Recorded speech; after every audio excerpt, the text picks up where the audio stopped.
Hi guys, feel free to like and subscribe if you're enjoying this content, and please, if you're interested in trauma coaching and PTSD coaching and codependence, how to overcome your codependence and narcissistic abuse, go to www.coachcat.org. In this video, I'm going to talk about a little bit about triangulation, the trauma bond, and the new source of supply. I don't have any notes, so I'm just sort of kind of going off the cuff. I'm just trying to be more consistent with videos. But first of all, during the discard phase, that is when a narcissist will use the old source of supply to triangulate with the new source of supply. And you might not know this is happening. If you don't know that there's another source of supply, you have no idea that this is happening. But they create this triangulation where they're using you to make the other person feel jealous, the new source of supply, and they love this. They're getting validation from two different people they're getting lots of food, lots of fuel for their ego, and you might not even know that's happening. You might know it's happening. They might let you know that they're grooming someone else, or they're dating someone else. They can also do that. You know, that sometimes happens as well. But whatever is going on, they're triangulating. And thing is I know it's really easy to like be mad at the new source of supply, or to be like, to feel jealous or insecure, but don't. They are the next victim. I truly, deeply in my heart feel sorry for the new source of supply. I really do. Because I had no idea what I was dealing with. I had no idea I was with a narcissist, and I don't really wish that on anyone.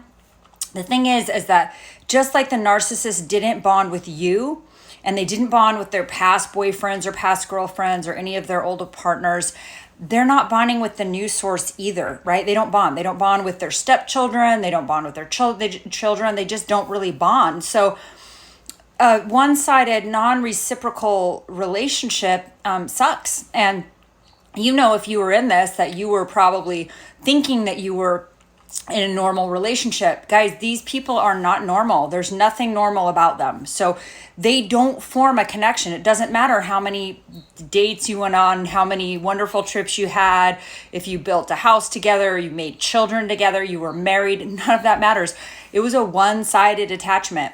Like, you bonded because you're normal, and that's awesome. It's so good to bond.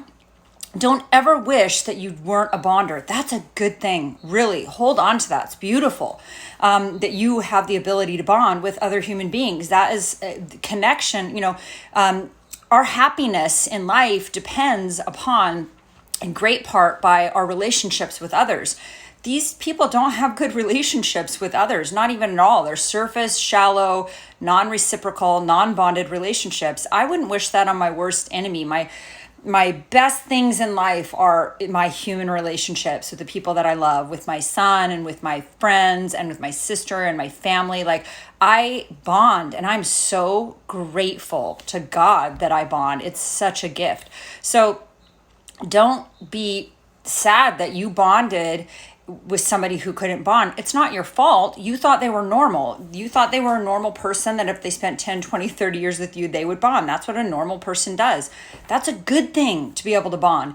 So don't ever wish that you didn't have that kind of empathy and that kind of heart. That's amazing. That is one of your strengths. And that's part of the reason they were drawn to you, because they really lack empathy, at least emotional empathy. They have, I think, a certain level of cognitive empathy where they're able to manipulate other people's emotions, but they don't have remorse or compassion coupled with their empathy. So they don't really have their, you know how your heart feels things?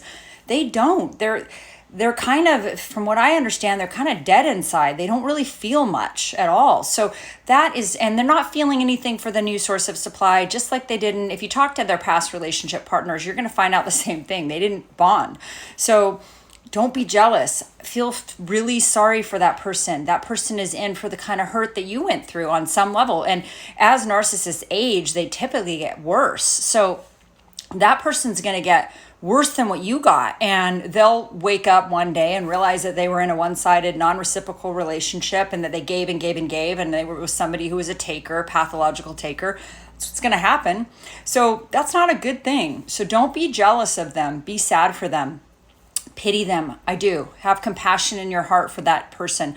And who knows, someday they might call you and be like, wow, I was with a narcissist. You were right. Oh my gosh. They may or they may not. Their pride may stop them. Who knows? But one way or the other, they're going to be sitting in a therapist office talking about a narcissist that they're trauma bonded to. And here's the thing about the trauma bond.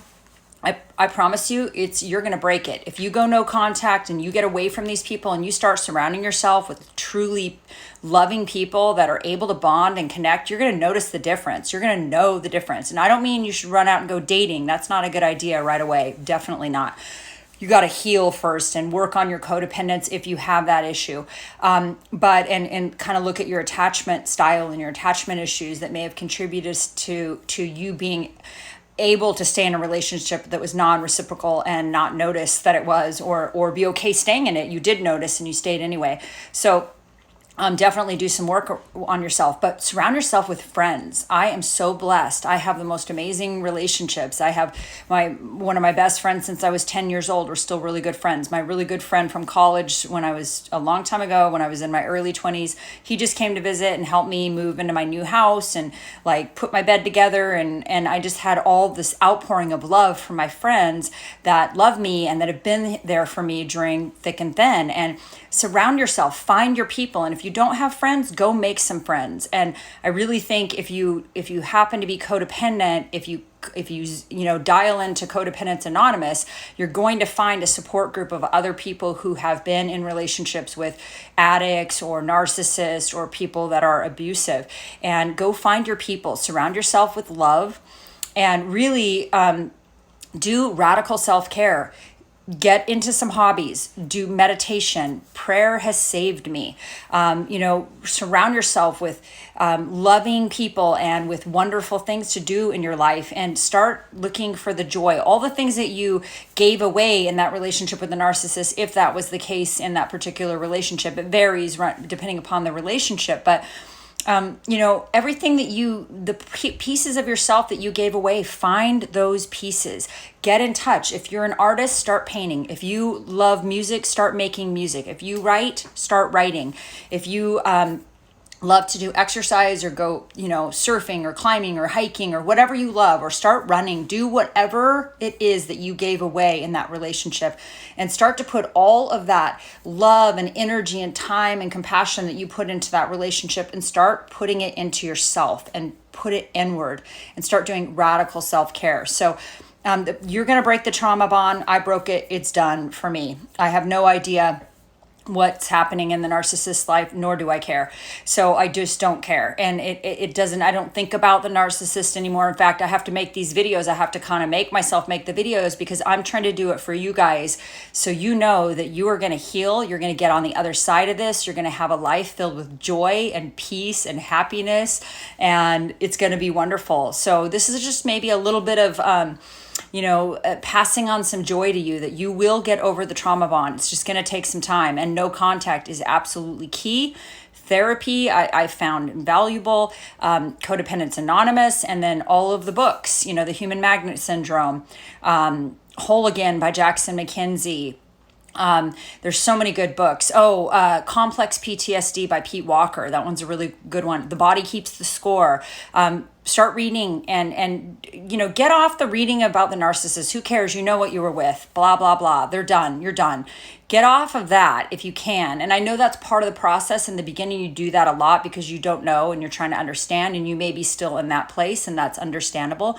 But at some point, you need to kind of segue into radical self-care and how to heal codependence and how to learn healthy boundaries and how to have boundaries in relationships and how to set boundaries when you're newly dating. Like, do a lot of radical self-care and you will get over on the other side of this. So hope you're well, and I hope you're thriving and loving your life. And again, if you want some coaching, go to www.coachcat.org. Thanks so much. Bye-bye.